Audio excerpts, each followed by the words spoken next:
Most popular scientist बन गया, जिन्होंने ब्लैक होल और बिग बैंग थ्योरी में अपना कंट्रीब्यूशन दिया और साथ ही साथ ब्रीफ हिस्ट्री ऑफ टाइम नामक एक किताब भी लिखी, जिसने साइंस की दुनिया में तहलका मचा दिया। ये बंदा ना चल सकता था, ना बोल सकता था और ना ही कुछ कर सकता था, फिर भी सिर्फ अपने दिमाग के जोर पर, जो खुद हिल नहीं सकता, उसने पूरी दुनिया को हिला कर रख दिया। इनके पास तो जेन्युइन रीजन था कुछ भी ना करने का, पर जैसे कि मैंने लास्ट वीडियो में बताया, विनर्स कभी बहाने नहीं बनाते और बहाने बनाने वाले कभी विनर्स नहीं बन पाते। अगर हमें सर्दी जुकाम भी हो जाए तो हम 4-5 दिन तक कोई काम नहीं करते, और इस बंदे ने अपने जिंदगी के 55 साल एक व्हील चेयर पर निकाल दिए, और जो कोई नॉर्मल बंदा भी शायद अचीव नहीं कर पाता, वो अचीव करके दिखा दिया। यही है वो पागलपन जो हर कामयाब बंदे में आपको देखने को मिलेगा, और मैं चाहता हूं कि आपके अंदर भी कुछ ऐसा पागलपन आए आपके सपनों के लिए, क्योंकि अगर इतनी मुसीबतों के बावजूद ये बंदा कर सकता है, तो इतनी फैसिलिटी के साथ हम क्यों नहीं। बस जरूरत है आलस को बाहर फेंकने की और इनके जैसा पागलपन अपने अंदर लाने की। कहानी नंबर 2, निक होजस। दोस्तों, मान लो कि अगर 1 घंटे के लिए कोई आपके हाथ पैर बांध दे, तो उसे 1 घंटे में खाली बैठने के अलावा आप और कुछ कर पाएंगे? I don't think so. पर दोस्तों, ऑस्ट्रेलिया में एक ऐसा बंदा है जिसके पास ना हाथ है ना पैर है।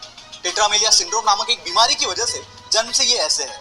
ये सुनने में आसान लगता है दोस्तों, पर जरा इस बंदे की जगह पर जाकर महसूस करो इस चीज को। और ऐसी हालात में इसने अपनी पढ़ाई और स्ट्रगल किया और आज भी कर रहा है। और ऐसी सिचुएशन में जहाँ किसी को भी मोटिवेशन की जरूरत पड़ेगी, वहाँ ये बंदा दुनिया को मोटिवेट कर रहा है, और आज दुनिया का one of the top motivational speakers में से ये एक है। 60 से भी ज्यादा कंट्रीज में दिखने अपने मोटिवेशनल सेमिनार्स किए, and still it's going on. पैर का नाखून निकल जाए तो 2 दिन तक हम घर से बाहर नहीं निकलते, और ऐसी हालात में ये बंदा करोड़ों लोगों को मोटिवेट कर रहा है। क्या अब भी तुम्हारे पास कोई रीजन है? निक कहते हैं, जिंदगी में मुश्किलें आना तो आम बात है, और मुश्किलें ही वो सीढ़ी है जो हमें कामयाबी तक पहुंचाती है। नाकामयाब होने के 1000 रीजन हो सकते हैं दोस्त, पर तुम्हें उस एक रीजन पर फोकस करना है जो कामयाबी को तुम्हारे कदमों में लाकर रख दे, और ऐसा एटीट्यूड अपने अंदर लाओ। निक हमेशा, जब आप और हम कॉलेज की दुनिया एंजॉय करते हैं, उस उम्र में इस बंदे को मोटो न्यूरॉन डिसीज नामक एक बीमारी का सामना करना पड़ा। इसमें इंसान के बॉडी पार्ट्स एक के बाद एक काम करना बंद कर देते हैं। डॉक्टर ने इन्हें यहाँ तक बताया कि ये ज्यादा से ज्यादा 2 साल तक जिंदा रह पाएंगे, और धीरे धीरे इनके एक के बाद एक बॉडी पार्ट्स काम करना बंद हो गए, और इन्हें व्हीलचेयर का सहारा लेना पड़ा।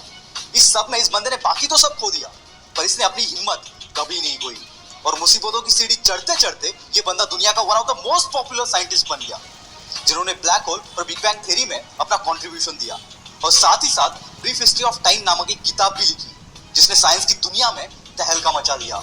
ये बंदा ना चल सकता था, ना बोल सकता था और ना ही कुछ कर सकता था, फिर भी सिर्फ अपने दिमाग के जोर पर, जो खुद हिल नहीं सकता, उसने पूरी दुनिया को हिला कर रख दिया। इनके पास तो जेन्युइन रीजन था कुछ भी ना करने का, पर जैसे कि मैंने लास्ट वीडियो में बताया, विनर्स कभी बहाने नहीं बनाते और बहाने बनाने वाले कभी विनर्स नहीं बन पाते। अगर हमें सर्दी जुकाम भी हो जाए तो हम 4-5 दिन तक कोई काम नहीं करते, और इस बंदे ने अपने जिंदगी के 55 साल एक व्हील चेयर पर निकाल दिए, और जो कोई नॉर्मल बंदा भी शायद अचीव नहीं कर पाता, वो अचीव करके दिखा दिया। यही है वो पागलपन जो हर कामयाब बंदे में आपको देखने को मिलेगा, और मैं चाहता हूं कि आपके अंदर भी कुछ ऐसा पागलपन आए आपके सपनों के लिए, क्योंकि अगर इतनी मुसीबतों के बावजूद ये बंदा कर सकता है, तो इतनी फैसिलिटी के साथ हम क्यों नहीं। बस जरूरत है आलस को बाहर फेंकने की और इनके जैसा पागलपन अपने अंदर लाने की। कहानी नंबर 2, निक होजस। दोस्तों, मान लो कि अगर 1 घंटे के लिए कोई आपके हाथ पैर बांध दे, तो उसे 1 घंटे में खाली बैठने के अलावा आप और कुछ कर पाएंगे? I don't think so. पर दोस्तों, ऑस्ट्रेलिया में एक ऐसा बंदा है जिसके पास ना हाथ है ना पैर है। टेट्रामेलिया सिंड्रोम नामक एक बीमारी की वजह से जन्म से ये ऐसे है। ये सुनने में आसान लगता है दोस्तों, पर जरा इस बंदे की जगह पर जाकर महसूस करो इस चीज को। और ऐसी हालात में इसने अपनी पढ़ाई और स्ट्रगल किया और आज भी कर रहा है, और ऐसी सिचुएशन में जहाँ किसी को भी मोटिवेशन की जरूरत पड़ेगी, वहाँ ये बंदा दुनिया को मोटिवेट कर रहा है, और आज दुनिया का one of the top motivational speakers में से ये एक है। 60 से भी ज्यादा कंट्रीज में दिखने अपने मोटिवेशनल सेमिनार्स किए, and still it's going on. पैर का नाखून निकल जाए तो 2 दिन तक हम घर से बाहर नहीं निकलते, और ऐसी हालात में ये बंदा करोड़ों लोगों को मोटिवेट कर रहा है। क्या अब भी तुम्हारे पास कोई रीजन है? निक कहते हैं, जिंदगी में मुश्किलें आना तो आम बात है, और मुश्किलें ही वो सीढ़ी है जो हमें कामयाबी तक पहुंचाती है। नाकामयाब होने के 1000 रीजन हो सकते हैं दोस्त, पर तुम्हें उस एक रीजन पर फोकस करना है जो कामयाबी को तुम्हारे कदमों में लाकर रख दे, और ऐसा एटीट्यूड अपने अंदर लाओ।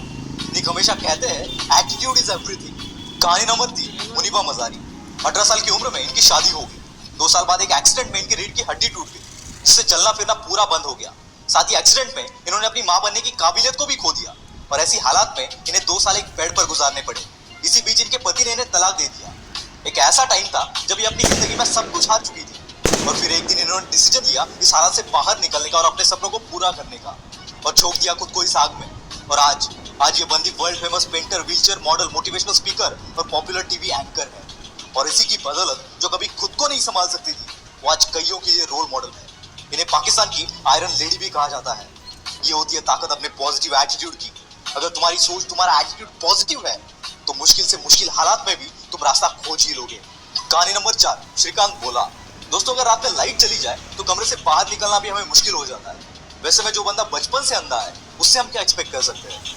वेट, आपका इमेजिनेशन कहीं और जाए इससे पहले इस बंदे की कहानी एक बार सुन लेना। ये कहानी एक ऐसे बंदे की है जिसके लाइफ में अंधेरा जन्म से था, लेकिन बचपन से इसमें पढ़ने का इतना बड़ा जुनून था कि अंधेपन के बावजूद ये बंदा रोज 5 किलोमीटर चलकर स्कूल जाता था। 10वीं के बाद इनके अंधेपन की वजह से इन्हें साइंस में एडमिशन नहीं मिला, तो इस बंदे ने कॉलेज पर ही केस कर दिया और फिर 6 महीने बाद इनको एडमिशन मिल गया। और खाली एडमिशन नहीं लिया, इस बंदे ने 12th के बोर्ड एग्जाम में 98% से अपने कॉलेज में टॉप कर दिया और इसके बाद कैम्ब्रिज के MIT यूनिवर्सिटी से ग्रेजुएशन कंप्लीट की। ऐसी स्ट्रगल करते करते 2012 में इन्होंने रतन टाटा की मदद से बोलेंट इंडस्ट्रीज के नाम से एक कंपनी शुरू की और हजारों हैंडीकैप्ड लोगों को काम भी दिया। 2018 में इस कंपनी का टर्नओवर था 150 करोड़। जो बंदा खुद देख नहीं सकता वो हजारों को काम दे रहा है। Isn't it great? और इसी की बदौलत 2017 में फोर्ब्स की 30 अंडर 30 के लिस्ट में इस बंदे का नाम शामिल किया गया। इतनी मुसीबतों के बावजूद अगर ये बंदा कर सकता है तो सोच तू क्या क्या कर सकता है। कहानी नंबर 5, स्पर्श शाह। दोस्तों, एक 14 साल के बच्चे से आप क्या एक्सपेक्ट करोगे, जिसको बचपन से एक बीमारी है जिसे ब्रिटल बोन डिसऑर्डर कहते हैं। इस बीमारी से पीड़ित बंदे को अगर आप जोर से शेक हैंड भी करोगे तो उसके बोन्स फ्रैक्चर हो जाते हैं। इसी बीमारी के साथ जन्म हुआ स्पर्श शाह का। जन्म के वक्त इसके बॉडी में 130 फ्रैक्चर थे। बिना किसी के मदद के ये चल फिर भी नहीं सकता था और ऐसी हालात में इस बंदे ने सपना देखा एक म्यूजिशियन बनने का और 8 साल की उम्र से प्रैक्टिस करना शुरू कर दिया और खुद को इतना बेहतर बनाया कि वर्ल्ड के बेस्ट रैपर एमिनेम के गाने को एमिनेम से भी फास्ट गा दिया। और आज ये बंदा केवल 14 साल की उम्र में one of the most popular singer और मोटिवेशनल स्पीकर बनकर उभर रहा है। दोस्तों, अगर इतनी मुश्किलों के बावजूद अगर ये लोग कर सकते हैं तो साला दुनिया में ऐसी कोई चीज नहीं जो तू नहीं कर सकता। मुश्किलें तो हर एक के लाइफ में आती है, पर कामयाबी उन्हीं के पीछे भागती है जो इन मुश्किलों को अपने पैरों तले रौंद देते हैं। अगर आप सोचते हो कि किसी मुश्किल या किसी प्रॉब्लम की वजह से तुम कामयाब नहीं हो पा रहे हो तो यकीन मानना दोस्त, ये सिर्फ तुम्हारा बहाना है और विनर्स कभी बहाने नहीं बनाते। आग लगी हो तो ही